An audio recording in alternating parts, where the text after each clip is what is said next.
Mr. Ian David Webb. Webby and I met in late 80s, early 90s. We met on the assistance board, or the assistance committee as they called it. I've worked with Ian for nearly 12 years now. We met about 35 years ago probably, as young assistant golf professionals, maybe 33 because he's a tiny bit younger than me. Yeah, I met Ian quite a few years ago. It was just when I got into the business actually here at Summit Golf Club. It's been 7 years now. I met him very early on out of the gate, and as everybody knows, he's an impressive individual. So not having a great background on what I was doing in this side of the golf business, I reached out to the people that I had heard of or I knew personally that could help me be better, and Ian Webb just is definitely one of those guys. My first time meeting him, he was painting the walls as we walked into the clubhouse. We were closed for the week to do some construction at the club, and he was busy with a paintbrush in his hand. I hear Ian Webb's name, and nobody calls him Ian Webb, everybody calls him Webby.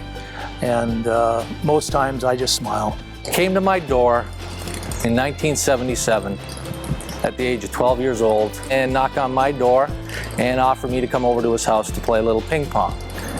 Maybe enjoy a little bit of TV and meet his very large dog. Young lad, and ironically, when I met him here at the golf course, but he lived actually with his parents 500 yards up the street from me. 2009, Credit Valley suffered one of its worst storms ever. It was February of '09. I was going to do an article at the Toronto Star about the storm, and I contacted Webby. He said, good. He said, I don't want any credit. He said, I want you to talk to Jeff Stauffer. I want you to credit him, the staff, and all the members for the phenomenal job they did in getting our course back, even though we lost it for months. Jeff Stauffer saw it, and with a tear in his eye, he said, you know what, that's Webby. He said, Webby was the guy. He did everything. I just did my job, but he said, had we not had Webby as general manager under those circumstances, we would have lost the club for sure. I mean, he was that caring, that generous, and that modest.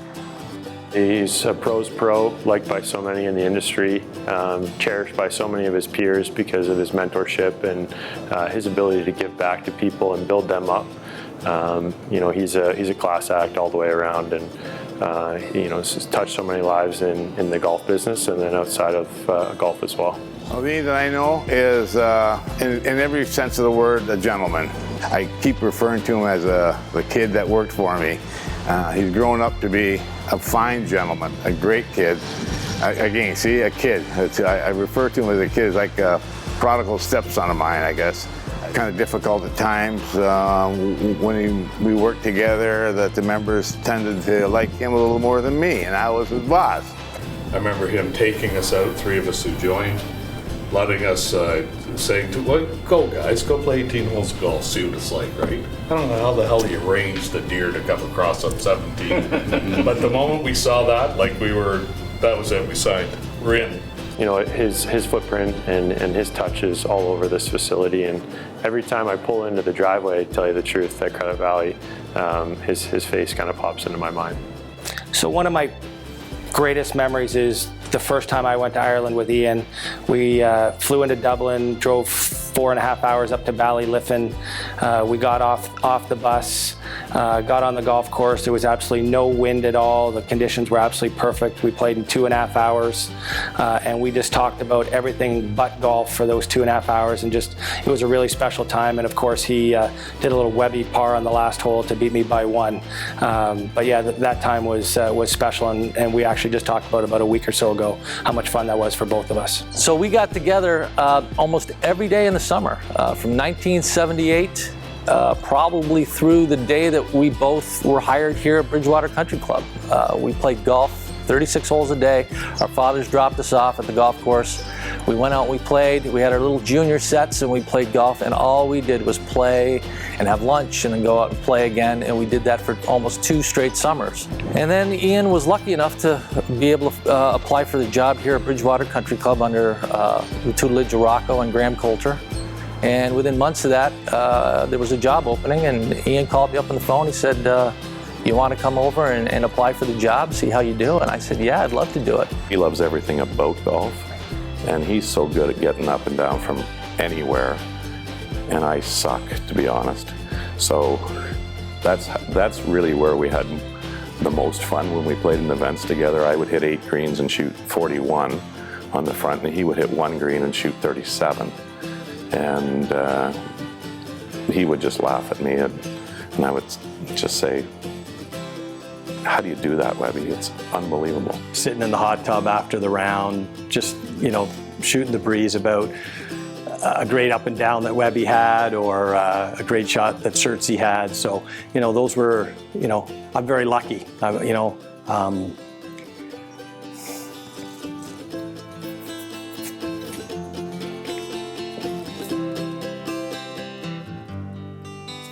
Sorry.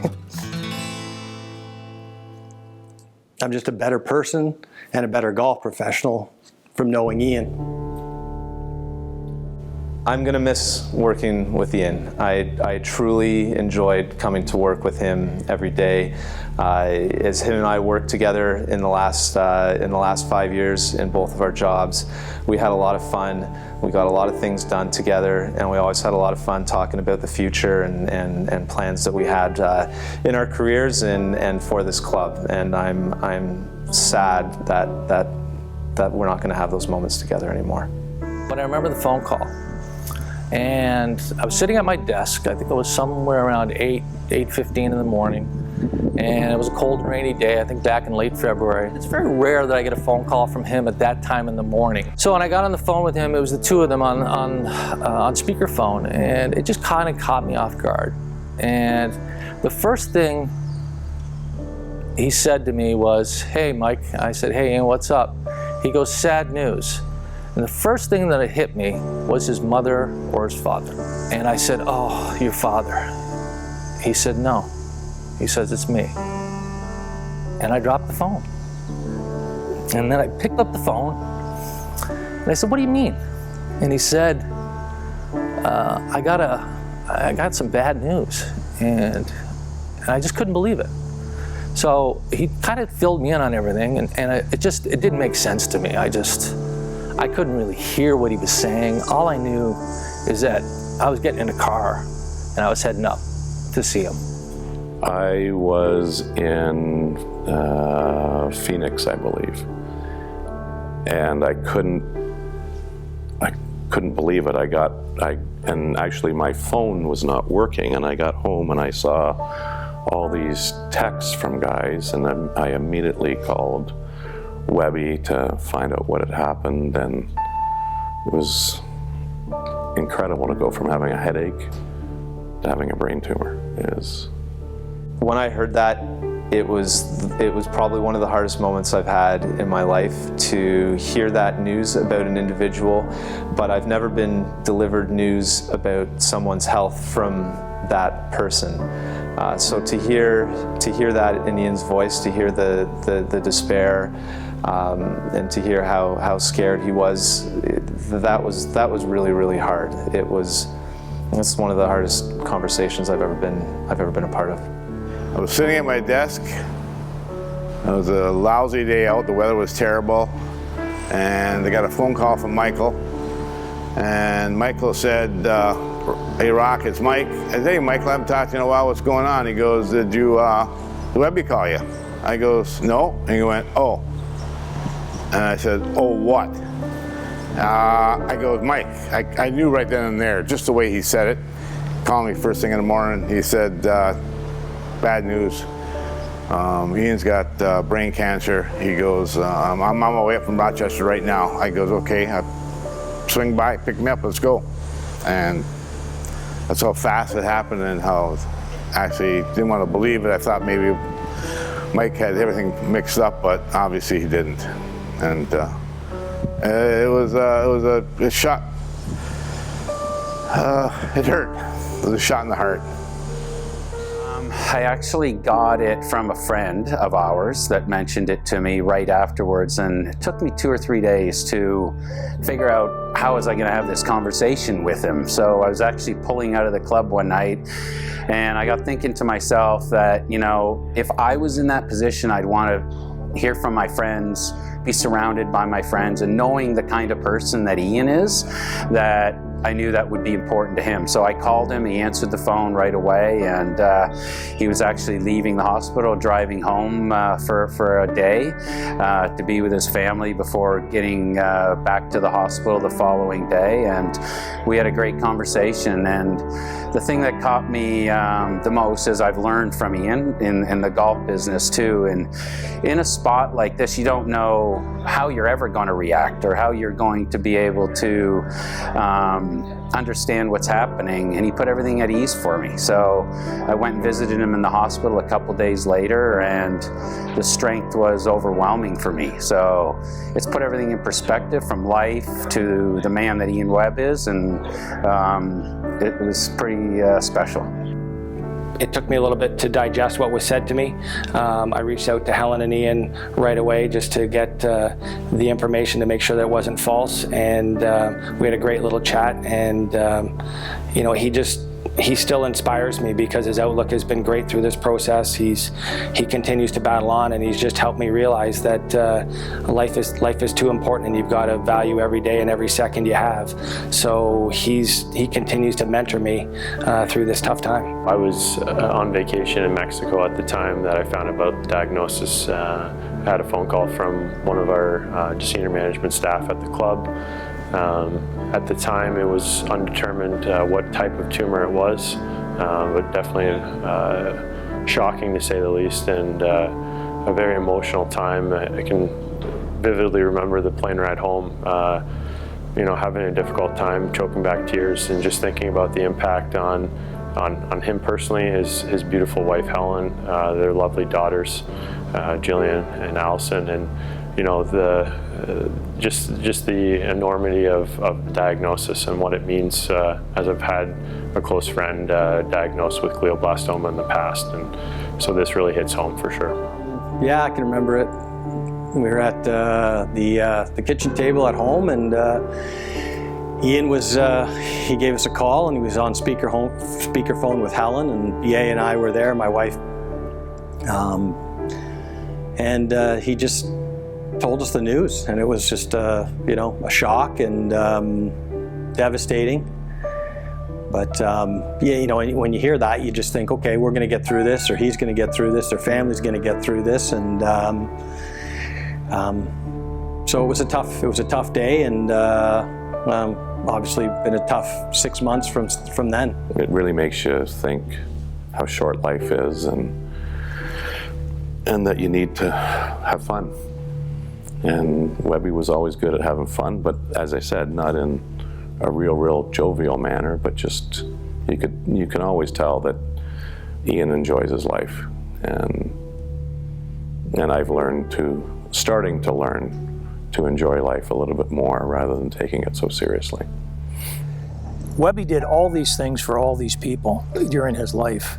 Never asked for anything. Where were you guys? You know, I was worried sick about you guys. Left the man behind on the battlefield. Yeah.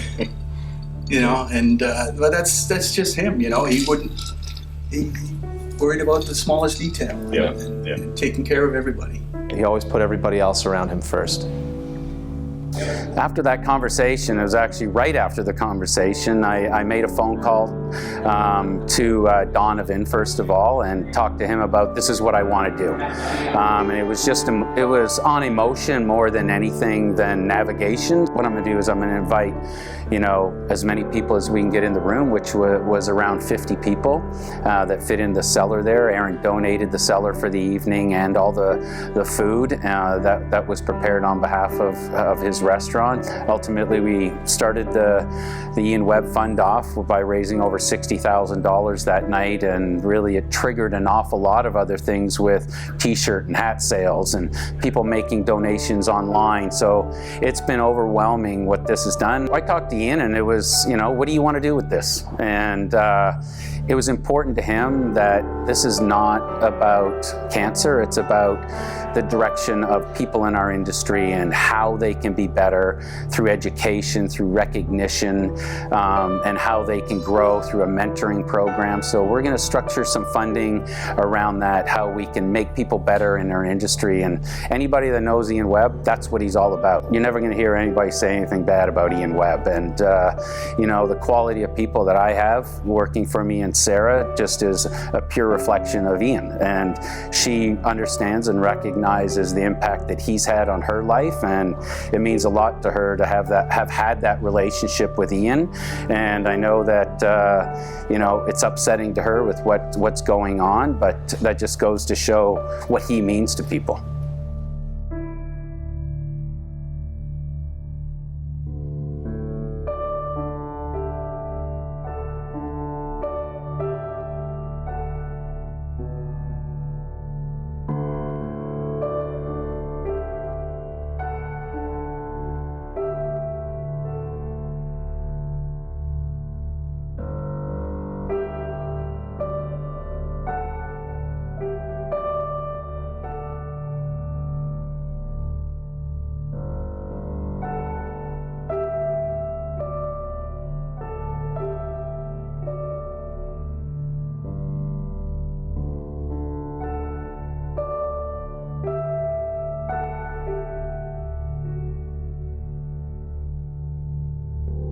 Heart and soul of Credit Valley. 100%. Toast. Yeah. Here's to Webby. Here's to Webby. Here's the Webby. Cheers, guys. Cheers. Cheers.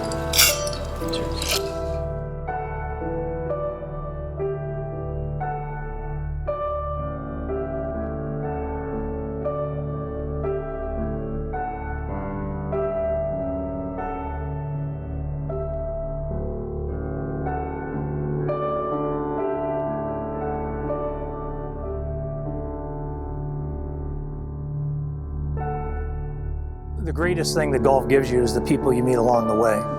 And for me personally, it was not only an honor and privilege to meet Webby, but to really get to know the man. Because anything he did, again, whether it's behind the scenes, you know, making sure that others took credit when he himself was so involved doing special things, he was just a real pro's pro.